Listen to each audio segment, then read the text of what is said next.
Okay, hello YouTube. Today we're going to be going over the Dragon Sicilian. So the Dragon Sicilian starts with e4, c5, knight f3, d6, d4, c d4, knight d4, knight f6, knight c3, g6 begins the dragon, and then we're going to go into the main line Yugoslav with all these moves, castles kingside, and then we're going to be going over the 9 castles queenside line, and we're going to play the immediate d5, which is by far and away considered the most respected move in this position. So there's tons of moves here that white can try. White can try king b1, queen e1, knight c6 followed by bishop h6, and all these moves are going to get their own video, but the move that we're going to be looking at today is e takes d5, knight takes d5, knight c6, bc6, bishop d4, which is considered the main line, and now here, even though the move pawn to e5 is the absolute main line, which I do another video on, we're going to be covering an alternative here for black. We're going to be covering either bishop d4 or knight c3, which both have a similar idea, basically just to kind of avoid the main line and to try to equalize without having to go through all the theory. Because in the main line with e5, these positions are still slight edge white if white plays everything perfectly.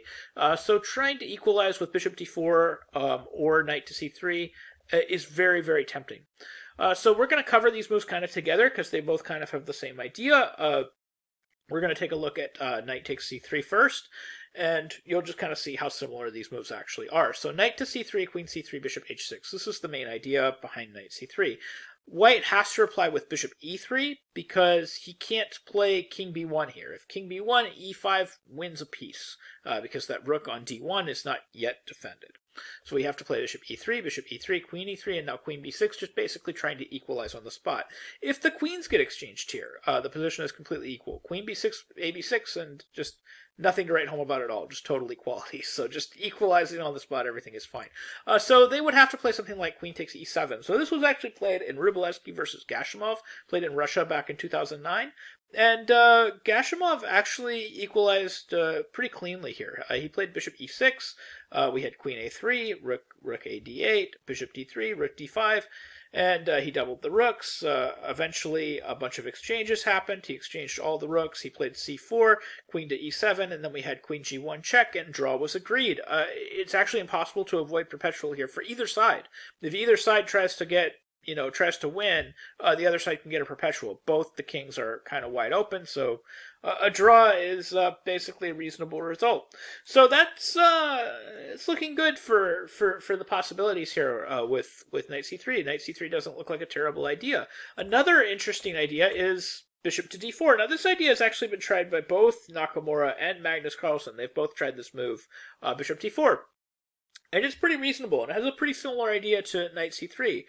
So like queen d4, the idea is queen b6. So again, we're just trying to equalize. So like if they play something like knight d5, we could just play c d5. And if queen d5, bishop e6 is actually advantage black. So it's a little bit of a trap. Black has a huge attack here for the material, and that extra tempo with bishop e6 kind of makes a big difference. It's difficult for white to not just get in serious trouble in the next couple moves. So after like cd5, they would have to make some sort of exchange. So so that's why the main line here is just knight a4. To say, okay, if you're going to exchange queens, you're going to do it on my terms, etc. So now the main move here is queen c7, and then we have bishop to c4, and we're following a couple different games here. We're following Ivanchuk versus Carlsen, played in Lyon back in 2009. We're also following Karyana versus Nakamura, played in Russia back in 2015. So we have knight b6 getting played. The Ivanchuk versus Carlsen game continued with rook d8, and that game continued bishop b3, bishop f5, g4, knight f4, queen e3, bishop e6. And eventually, Carlsen did manage to trade off all the pieces, including the queens, and he managed to equalize, and that game ended in a draw. That was Ivanchuk versus Carlsen, played in Lyon back in 2009. So kind of the alternative to that is this move, knight b6. This was played by Nakamura, and Karyana versus Nakamura, played in Russia back in 2015. That game continued bishop to b3. We have knight takes a4, queen a4, pawn to c5, rook h1, e6, and queen e4, bishop a6, bishop takes e6. So these are all, of course, relatively best moves. Actually, even bishop a6 wasn't a blunder to allow bishop e6. It was fine. The idea was bishop b7, and then he managed to get some of the material off the board. So black is down a pawn here, but he had enough to hold. He's getting his pawn back, and then after a few more moves, he manages to make sort of the prerequisite exchanges to sort of survive. And then the endgame still looks like a bit of a mess, but he makes it all happen. Kirana gets the rooks on the 7th rank, but of course black has the extra pawn now, so it's just not enough. So he just repeated moves, and we ended with a draw.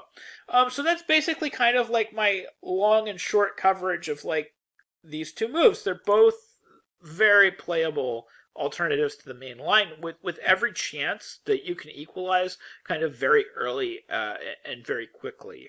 So right now the engine still thinks that, with absolute best play, these positions should still be, like very slight edge white. But considering that the main line is also, slight edge white, these alternatives don't look that bad, which is why, of course, you have such top flight players actually trying them with the black pieces. Both Nakamura and Carlsen, when they played the dragon with black, were both willing to try these moves, like bishop d4 or knight c3. But mainly right now, bishop d4 it seems like maybe the easiest way to equalize out of the two. Although knight c3 is, again, very similar idea. They're both very similar.